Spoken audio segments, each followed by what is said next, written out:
But it has been a great year. A great year every other week. We love football. What better way to celebrate the passion of high school football with our Lawrence Academy Crusaders, with the Clemson Red Devils, the Lawrence Raiders, and through having a medium of this touchdown club that with a common interest, that being football, presents cooperation and association through this, the people who make up. You see that sponsorship right there on your table. Those are the sponsors. I want to shout out right here to today. The game day sponsor is Piedmont Rural Telephone Company, PRTC as we know them, and Lawrence Electric Cooperative. They are the game day sponsor. And where would we be without the game day sponsors? Because of our game day sponsors, really all the sponsors that you see there in your bulletin, do we get to recognize our student athletes. And they look forward to hearing the speakers to come to inspire them, and boy, have we got to today. This is our Clemson, Carolina rivalry meeting. Langston Moore, he's been here many, many times, and he does such a tremendous job. We'll talk a little bit more about Langston. Coach Woody McCorvey of the Clemson Tigers, and we're all looking forward to that. We give out the raffle prizes and the door prizes at the end. But I want to welcome you here and tell you that Whiteford's of Lawrence, wasn't that good? Whiteford's of Lawrence is our caterer. Feel free to always patronize all our sponsors. But that said, though, there's a big game tomorrow up in Spartanburg. The Wofford Terriers are hosting our Presbyterian College Blue Hose at 1:30, and the Blue Hose go up there. If you know anything about Presbyterian College Blue Hose history, then you know Wofford better be ready tomorrow. Coach Strock will tell you all about that. I would like to go to the Presbyterian Blue Hose table, and I want to ask their special guest today, Michael Green. Would you stand up at this time? Give him a big hand. This is Michael. Back in the day, played linebacker in the 80s for PC. He's here as special guest, Coach Kelly Goff, the legend that he is, Coach Strock. Where we'll be without Coach Goff, Coach Strock. But Michael, thank you for being here. And before you sit down, you have a dilemma tomorrow, because I know you're a Blue Hose, but his son is the defensive secondary coach for the Wofford Terriers, so we hope you pull for the Blue Hose. Well, tomorrow I decided to wear green. Okay. Thank you, Michael, for being here. Okay, with that said, let's go to our high school. I'm going to ask Coach Liner to go first. Coach Liner, his team, the only high school team in the county to make the playoffs this year. I was up in Boston last week trying to check with Mike Hughes. You know, it's radio guys. We check back and forth. Langston will tell you about that in a little bit. But when I got the message 30-30 late, I said, oh, Coach Liner's got him playing. So, Coach, come on up here. Tell us all about it. This is Coach Chris Liner of the Lawrence Raiders. I'll keep this brief, but if you were at our game, I'm not going to comment on it just because I've already made myself look stupid in the local media. But if you were at our game, you know exactly what I said was accurate. I wish Brian Shealy was in here. Is he here? Brian, I could show Brian about 5 or 6 clips, and he would start dying laughing at some of the stuff that went on. But we're proud of our guys. It was 30-30 start, 4th quarter. They battled, much different outcome than the last 2 times we've been to District 3 Stadium up in Rock Hill. Anytime you go up there and play Northwestern or Rock Hill or any of those guys, you're in for a war. But we went toe-to-toe with them for pretty much the whole game, and just didn't come out. It didn't come out with a win, and it's as simple as that, and I'll leave it at that. I did bring a couple guys with me today for a couple different reasons. Number one, Cade Liner, if you stand up just real quick. This is my son, my 15-year-old son, who's a Lawrence Raider. I brought him is Coach Ivy here today? No. It's very difficult to be the head football coach when your son's on the team. In fact, I think I've kind of gone completely the wrong way at times and just completely ignore my own son. Just the world we live in, they scream favoritism and all this, that, and the other, even if you're not even from the town that you're coaching at. Sometimes he takes the brunt of it from his dad. And I love my son, and I appreciate him being here, and I'll do better, I promise you, boy. The second person I brought is Cam Cofield. Stand up, Cam. Cam's one of the most important people we have on our football team or in our program. Cam is the brother of our starting running back, Dwayne Martin. Cam's an awesome young man. He's our manager, and he does a lot of stuff. But the biggest thing he does, smile for me, Cam. The biggest thing he does is he brightens our locker room every single day. Everybody loves him, and he does an awesome job of just being a huge part of the Raider family, and we appreciate you very much, buddy. Thank you for coming with us. I got to ask her, is Rob Green your son? Yes. Oh, I love Rob. Me and Rob worked together at camps for years, and he's an awesome kid. In fact, I was coaching at Greenwood when he was playing at Dorman, so I thought that had to be your son. But anyway, thank y'all so much for everything you do. I said I'd be brief, so I'm going to. Thank y'all.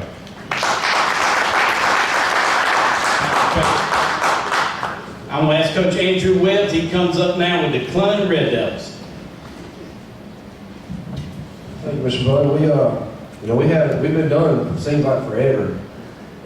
It's only been a couple of weeks, but you get out of that everyday practice routine and you sure do miss it. And our guys took a couple of days off, we got right back in the weight room. And we've been about 30, 35 strong each day, Monday, Tuesday, Wednesday, Thursday, working for next year. And that the grind, so to speak, never stops. And we certainly enjoy getting to go to work each day with these young men. I brought a couple of them with me. Just stand up really quick. John Corey is a freshman. Started all 10 games for us on defense, and he ended the season as our leading tackle. And he is a special young man. He's a straight A student. His dad made no bones about it. If he makes the C, he's in big trouble. And I tried to keep big trouble at big trouble and not play him. But he is a straight A student. Pleasure to coach. He's played free safety for us most of the year. Also plays some strong safety and outside backer for us at times. He's also a really good running back. And the sky's the limit for that young man. He's even a better kid than he is football player. John Corey, thank you for coming. Diego Washington is a junior. He, as we move into the weight room and working for next year, Diego will be a senior leader for us. And he's been in there every day, setting the example, setting the tone, doing what's right, leading those young guys. And people like Diego is what make coaching fun. They do everything they can to the best of their ability, and they do it with a smile and with respect, and just yes sir, thank you all the time. And Diego will certainly appreciate that. I appreciate you. Brought Davis Wilson with us. Davis is a freshman. He is a quarterback. He's got a really bright future ahead of him. He is a 3-sport athlete, and he is already playing basketball. John Corey is playing basketball too. Davis has been raised right. I say that, he's a Clemson Tiger. So, some people say raised right, some people raised wrong. Very fine young man, a really good student, hard worker, good leader, and he's going to be a very special Red Devil in his next 3 years. Thank you for coming, Davis, but that's where we are. We are working constantly to get better, and I know we will. Certainly appreciate y'all having us each week. Thank you for making football important in our county.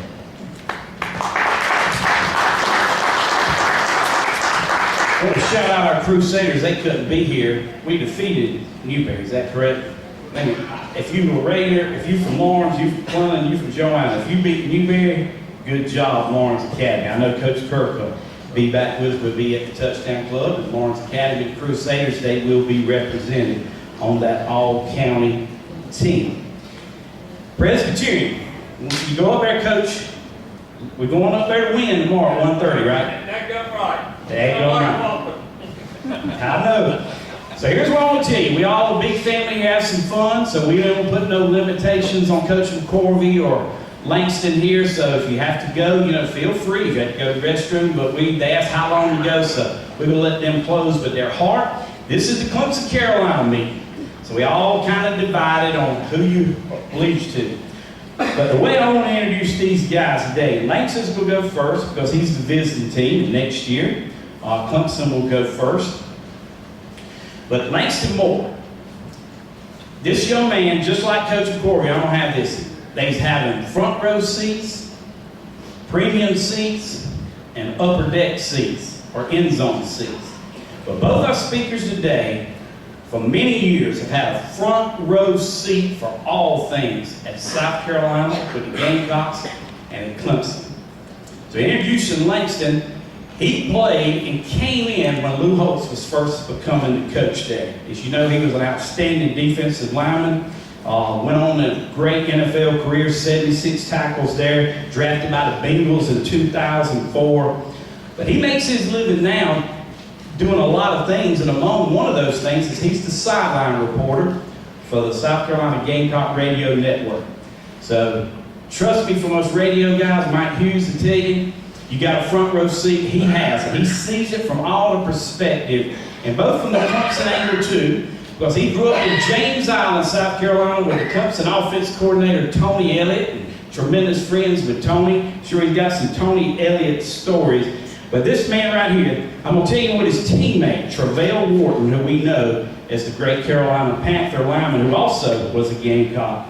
No one loves Gamecocks more than Langston Moore. Once you're a Gamecock, he'll let you know you're always a Gamecock. He runs a camp every year for the youth, Eat to Win Camp, in which he voluntold, like J.D. Fuller would say, former Gamecock himself, you voluntold. He tells the Gamecocks to come back to be with those kids. And he gets it honest with that radio personality because his dad, Ken Moore, a lot of you heard of him, is a great radio personality down there in the Fort Wayne, Charleston area. So Langston knows what to do when I hand him this microphone. 2 Outback Bowls, beat Ohio State back-to-back, correct? Correct. Beat Ohio State back in the Jim Tressel days. Let's welcome University of Fighting Gamecocks, South Carolina. This is Langston Moore. We appreciate it. Before I really talk to these guys right here, because I love telling all these stories, but I really came out here to talk to these gentlemen right here, especially the young guys at this table. But I definitely appreciate that warm welcome. When we say that illustrious NFL career, I do like to remind people that one of the teams I played for, we didn't. This is not a Super Bowl trophy. This is 0. One of the teams I played for was the Detroit Lions. We lost every single game. So we were the first team to lose every game first before the Cleveland Browns. We showed them how to be really inept and sorry. But playing in the NFL was great and all those things, but also we'll talk a little bit about this a little bit later, how famous I think I am in my brain about my losing and winning record and all those things. But specifically talking to these guys right here, the guys right here up in the front, the biggest thing I always ask, especially young folks when I get a chance to talk to them is, why are we here? Why are y'all here? Here because you're pretty good at football, here because Cam, you got that infectious smile, all these different things. We all have these kind of talents. Because everybody else, there's a lot of people in this room, but the real reason why we're here is because of these select guys up here. Because again, these guys kind of continue to embody the things that what winners do. Because I always ask the question, how many people here want to lose? Nobody wants to raise their hand. When I say how many people want to win, pretty much everybody's going to want to raise their hand, right? Now, losers do kind of similar things all the time. Losers blame, they complain, and they make excuses. Again, I told you I played on a terrible team. The Detroit Lions, we lost a whole bunch of games. When I first walked into that locker room, there was a lot of blaming, a lot of complaining, a lot of excuse making. Now again, these guys were professionals. It's not like they didn't pay them. You can't be a pro unless you get paid. That's a big part of being in the NFL and all. That's really important. But it comes to, just because you have that moniker of being a pro doesn't make you a pro. Just because you wear a crown don't make you a king. Some people say you look like a clown. So our whole point is this, what I like to say, don't do the things that losers do. And it's really simple. We always see it all the time. There's plenty of blame in the world, there's plenty of complaining, and there's plenty of excuses. We can't eat those losing language, that's loser language. We can't eat that, we can't pay for that, we can't do any of those things. And especially for y'all, in the playoffs, not in the playoffs, playing football, we don't make excuses. That's not what we do. My challenge to you is this, because not everybody's gonna be able to play football long enough or be around football forever. But my challenge for you is this, can you take all the lessons that you learned playing football and apply them to that next play in your life? Because that's the biggest thing. On a long enough time span, no matter how good you are, if you're Langston Moore or the guy who they thought they were going to recruit who was better than Langston Moore or whatever, somebody bigger, better, faster, stronger, cheaper is coming to take you. That's competition. There's nothing wrong with that. But also the biggest thing is that your body is going to fall apart. And you can't rely on those things. But we can rely on those skills and the fundamentals. And the more we work on those skills, whatever those skills may be for you, whether it's being a better reader, a better speaker, a better coach, a better teacher, a better parent, better whatever, we all know the things we need to work on. When I played with the Detroit Lions, we need to work on the whole roster. John Kittle was not going to win us a whole bunch of games. It's no knock on John Kitna. I love John Kitna. But again, we all know the things we need to work on. But this idea of winning is really simple too. Because to win, all you got to do is ask yourself what's important now. Y'all all know what acronyms are, right? Y'all know what the NFL stands for. We all know what acronyms are. So this idea of what's important now, the more we ask ourselves what's important now, what's important now, what's important now, the question they're asking and it raises inside of us to put us on the track to doing whatever it is we want to do. Because for a win for South Carolina is a whole lot different than a win for Clemson. You know, South Carolina, we won maybe 6. Clemson, y'all won them all. You know, so again, it's about this idea of culture and all these different things. That's just true. That's just what it is right now, this moment. But the more we work on that, the whole point is we don't want to stay there. And obviously Clemson's not going to stay there. So this idea of asking yourself what's important now over and over again, it continues to help you. So in the case of you guys right here with Clinton, you guys are not in the playoffs, but you're continuing to work towards a goal for next year. You got to jump on the Lauren guys already, even though they're still playing. Because again, we can fashion and shape our culture. Because we all know you don't become the champion at the end of the year just because you're the last man standing. You win it in the off season. You win it in all the hard work. Football is just like life. Everything is practice. You practice way more than you ever want to play football ever. That's not a fair exchange. So you have to really kind of take and embody how much you love practice, you love working out, you love all the stuff you really don't get to, everybody really doesn't get to see. Those are the things that really make you who you are. And so for your next play in your life, the next play when you stop playing football, those things are going to be the things that really make you successful. Being on time, working with other guys, being able to work within a team. Not everybody can do that. And that's an extremely valuable skill. Because I always say to you, how many of y'all would have loved to play in the NFL? Probably all of y'all want to play in the NFL. But I would love to exchange my time for y'all. A, to have some good healthy knees and a healthy back like y'all got, but just to have the opportunity to go out there into the world. Because again, it's not about trying to be a professional NFL player and all those things. Those things fade. The NFL stands for not for long. You ain't gonna be there long, no matter who you are. Somebody better is coming, trust me. But that's okay. We can all take the things that we've done, because again, you guys are continuing to be elite here in your choice, in your life. And I always say that's the superpower that we all have, this power of choice. This power of choice. Now, a lot of us, we don't use that superpower. So my challenge to you is this. Can you always do the elite things? Can you always make the elite choices for your win, whatever that looks like? Because again, everybody's win is different. The more you ask yourself, what's important now, what's important now, what's important now, the more it'll put you on that path to eventually win whatever that win looks like. So again, no losing language.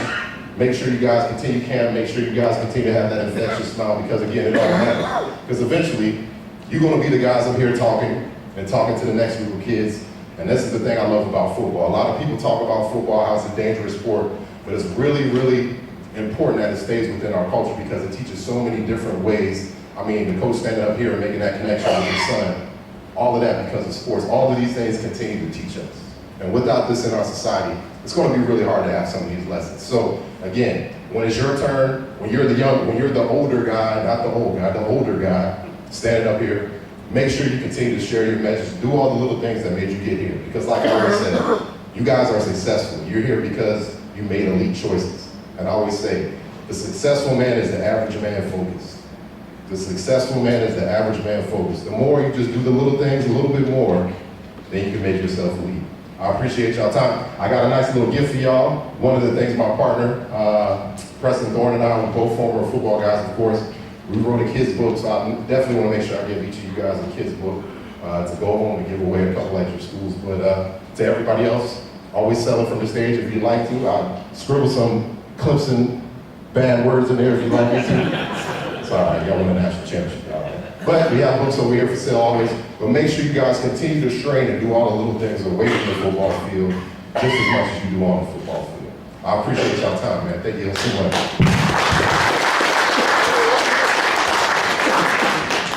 One thing we are going to do is try to, if we have time at the end, let you have questions for Coach McCorvey and for Langston as well. You know, I talked about front row seat with Langston Moore. If you want to hear a man that had a front row seat for everything Clemson from the 1980s to the present, our next speaker is that man. Langston Moore knows when I say this, and many of you that already know this, but Dabo Swinney will tell you that he has a coach, even though he's the head coach. This is the man that Dabo says is his coach. I quote Dabo Swinney, "He's more than my coach. He's my father. He's my mentor. He doesn't get near the credit that runs the Clemson football program on a day-to-day basis. He was the man that gave Coach Dabo his scholarship at the University of Alabama.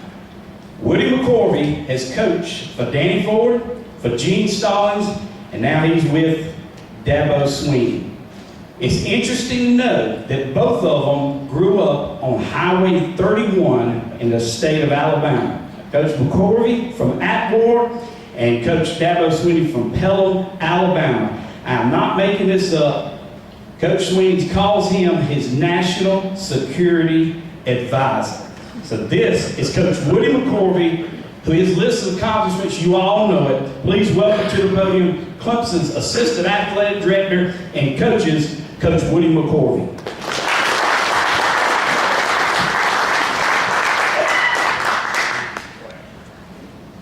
Thank you for that introduction. And Harold, I appreciate you asking me to come here today to be a part of this event. And congratulations to all you guys, your high school guys and your coaches. This is Thanksgiving, and I'm very thankful for this time of the year. And I'm very thankful for my career. And I'm going to tell you all a little bit about it, because a lot of people have helped pave the way for me to be able to do what I've done and have the opportunity to experience some of the things that I've done. This season is my 47th season in the coaching profession. It's 47 years. And looking back on it since 1966, I ain't been around as long as Coach Galt has from the coach's standpoint, but 52 years from being a high school player, college player, and then all of a sudden in the profession of coaching. And one of the biggest honors for me, Coach Galt, and some of you other guys, is that I'm a lifetime member of the American Football Coaches Association. And you all know how important that is for everyone in the football coaching profession. And in order to do this, I've had to have a loving wife, and a son. And Coach, you all know how that is. All the time that we spend around the school every day. I started out as a high school coach down in Pensacola, Florida, and I had the opportunity to put up backstops. I had to put in sprinkler systems. I had to drive a school bus and it all paid off. And in order to do that, you better have a good wife. You better have good kids that's home with you every day, because you spend a lot of time away from them. And by the grace of God, I'm here today. Because in 1999, when I was coaching at the University of Tennessee, I was diagnosed with colon cancer. In 2008, when I was coaching at Mississippi State, I was diagnosed with kidney cancer. So by the grace of God, I'm here today. And because of him, I'm very thankful. My inspiration came from my mom and dad. I grew up down in South Alabama, and my dad was my principal. And that was tough. That was tough. Not for 4 years, but for 12 years. Because we all know back then, when you went to school, you was on the same campus every day. So I went to school with my dad every day for 12 years, and that was tough. That was tough, because he was as tough on me as he was anybody else in that school. Also, my high school coach lived next door to me. And I watched Coach Mosby out there on the football field when I was a young kid, just kind of watching him and the job that he performed, and saw how those young men looked up to him. It made me want to do what he was doing. And my dad went to 4 different towns in Alabama as a principal. And sad to say, he always told them, he said, I'm coming, but I'm bringing a coach, so y'all get rid of the one you got. So that was a great friendship that he and my high school coach had. When I was growing up, I knew what I wanted to do, and I looked at guys like Eddie Robinson that was at Grambling, and Jay Gaither that was at Florida A&M. Those guys were inspirations to me. One thing my dad always said, he said, don't worry about making a living, impact a life. Another thing he told me, don't work for money, work for purpose. He said, if you know your purpose, the money will come. I've been around a lot of good players, and one in particular is Dabo Sweeney. I had the honor to coach Dabo at Alabama, and he and I have forged a very good relationship. Also, Danny Pierman, that's on our staff at Clemson. Danny played for me when I was at Clemson. When I left Clemson and went to Alabama, I took Danny down there with me as a grad assistant. And before everything was over, Coach Stallings hired Danny as a full-time coach. Freddie Kitchens, who just got promoted to the offensive coordinator with the Detroit Lions. I had the honor to coach Freddie at Alabama. I was his position coach. Lorenzo Ward, that was at South Carolina, just was named the interim coach up at University of Louisville. I had the honor to coach Lorenzo. So I've been around a lot of good people and a lot of good players, and that's an honor. My high school coach always told me the coaching is doing what your players can do, and that's important. Not what you think they can do, but what your players can do. You got to be organized, and that's one thing I like about Dabo. Dabo is very organized, and that's one of the biggest reasons why we have a lot of success that we have at Clemson. You got to have vision. You know, Dabo has a lot of vision, and he's hired a good coaching staff that reflect that, the same thing that he does. The other thing, you got to be able to teach. You know, every day when y'all go in that school, it's all about teaching. It's all about teaching. And we got to do a good job with these young men when we're doing that. Teamwork. You know, you can't be successful unless you have good teamwork, and that's very important. You got to be a critical thinker, you know, because you're in a lot of tough situations. Coach, they all know that. I mean, you're in a lot of tough situations, so you got to be a critical thinker. But above all, you got to have confidence. Everything that you do and everything that you want to accomplish, you got to have confidence in doing it. And the other thing, with us at Clemson, that community better be involved. It's just like you all involved here in this county. And in order for us to make it, in order for us to make sure that young people come along today, you know, we got to have very good community involvement. My college coach was a guy named Henry Hope, toughest guy I ever been around. But he left a big impact on me. And to make me continue to know that I want to continue to be in this profession. Another guy that I worked for down in Pensacola that gave me my first job was a guy named Carl Madison. Carl ended up, he won over 300 ball games in the state of Florida as a high school coach. And in the state of Florida High School Hall of Fame, and he left a big impact on me. First time I went to Pensacola to work for him, I was there for 2 weeks. And he put me in the car, and Coach Dixon drove me out to the University of Houston. I had a chance to visit with Bill Yeoman, Billy Willingham, and all those guys that was on his coaching staff, and we put in the split back there.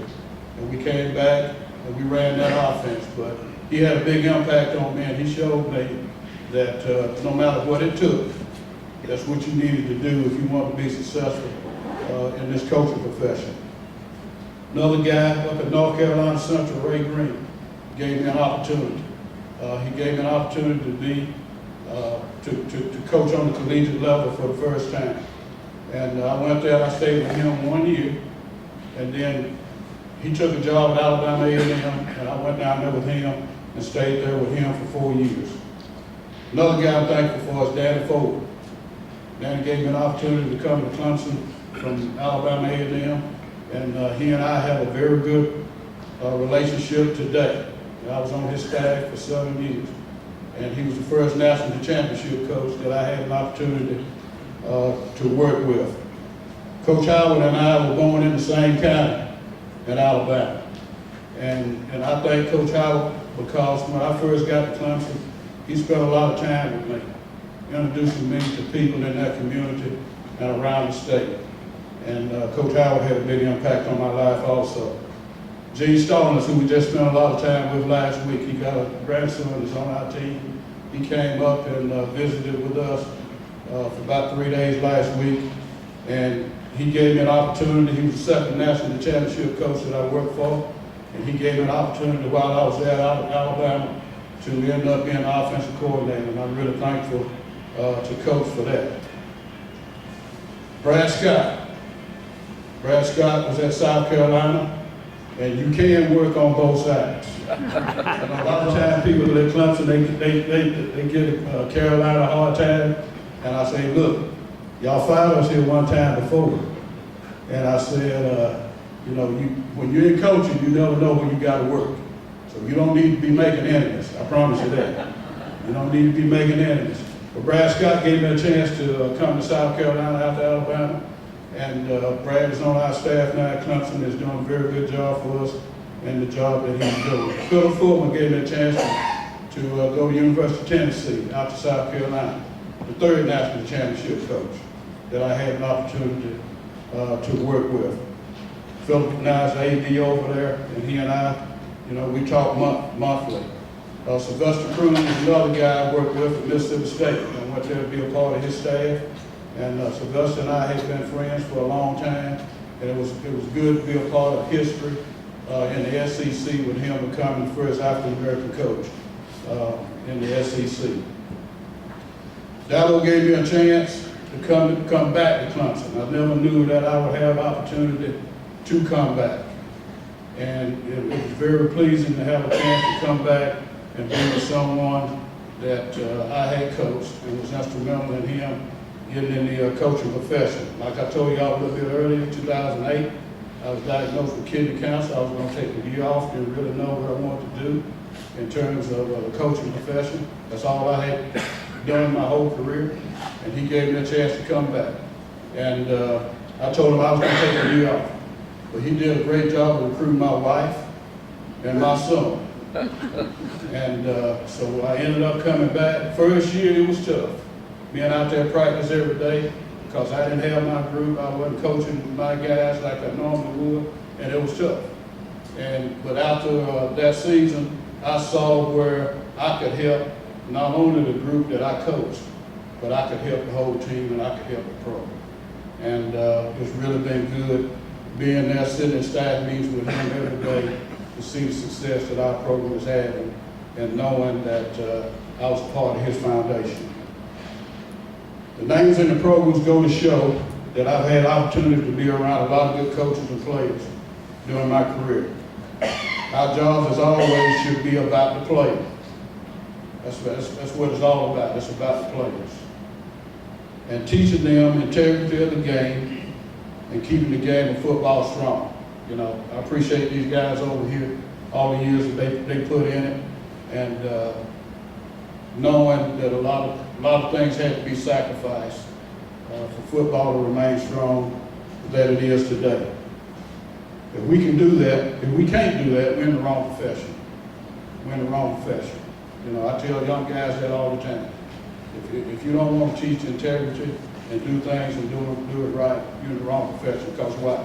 We're impacting these young men right here if we don't do that. Football has given me an opportunity to be a part of 2 national championship teams, numerous conference championship teams, and it has been truly a blessing to me, and especially at this time of the year, to think about that Thanksgiving. I've been truly blessed to have chose this profession, and I hope I can stay in it for a long time. Somebody asked me when I was going to retire. I said, I've never seen anything about retirement in the Bible. Somebody showed me that. I've never seen it.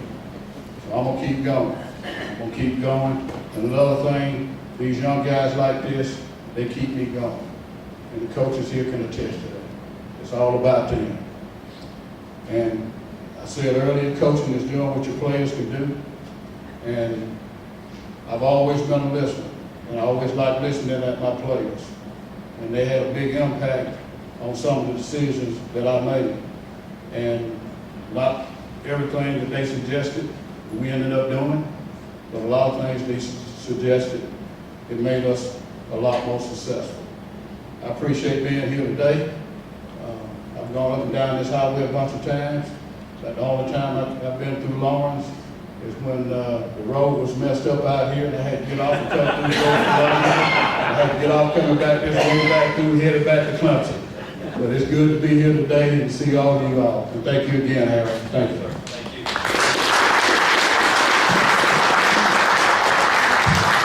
We got time for just a few questions. I know that y'all want to talk to them about the Gamecocks and the Tigers, so I'm going to put the microphone and sit down beside them. Now, Langston, you got to understand, Langston Moore, raise your hand whether you're a Clemson Carolina fan. We all watch the Gamecocks every time they're on TV, pretty much, right? Yeah. Well, if you notice, every time, whoever that ESPN person or that CBS person is ready to interview Coach Muschamp, even back in Spurrier, you go see Langston standing right there, and he's waiting patiently. And I'm sure Coach Muschamp's already ready to get in that locker room, but then Langston has to ask even more questions. So this is your chance to give him the tough questions, and also Coach McCorvey. So has anybody got a question for any of the coaches? Or Langston? Don't be shy. Maybe let y'all off easy. Well, I will tell you this, just told about Langston, where he's uncomfortable having to sit there and grab Coach Spurrier or Coach Muschamp. If you were watching Clemson and Boston College Saturday night, when the punt hit that Boston College recovered, if you know anything, you know that you've seen that Dabo was going absolutely crazy on the sideline. Did you pay attention to who immediately went to him to calm him down? It was Coach Woody McCorvey. So that about his mentor. With that said, anybody got any questions? Let's get their prediction. Okay, they want a prediction. For this weekend, we will be Tennessee Chattanooga by a lot. That's for sure. So yeah, we're expecting a shutout, and you know, it'll be light work. Won't be a problem. I think you guys got Duke this week. I'll answer Coach McCorvey. I think they'll do the same. So, does that answer your question? Okay. Or were you asking about next week? Well, is anybody recording? I think they are. I won't say anything if you guys record. But it will be a nice competitive game. How long it's competitive, I'm not sure. We'll see about that. Let's see what Coach said. Call me Wednesday. Even better. Okay, we want to thank them, great speakers. It's been a great year. Our game day sponsors. At this time, I'm going to ask Mason, James, if they have come.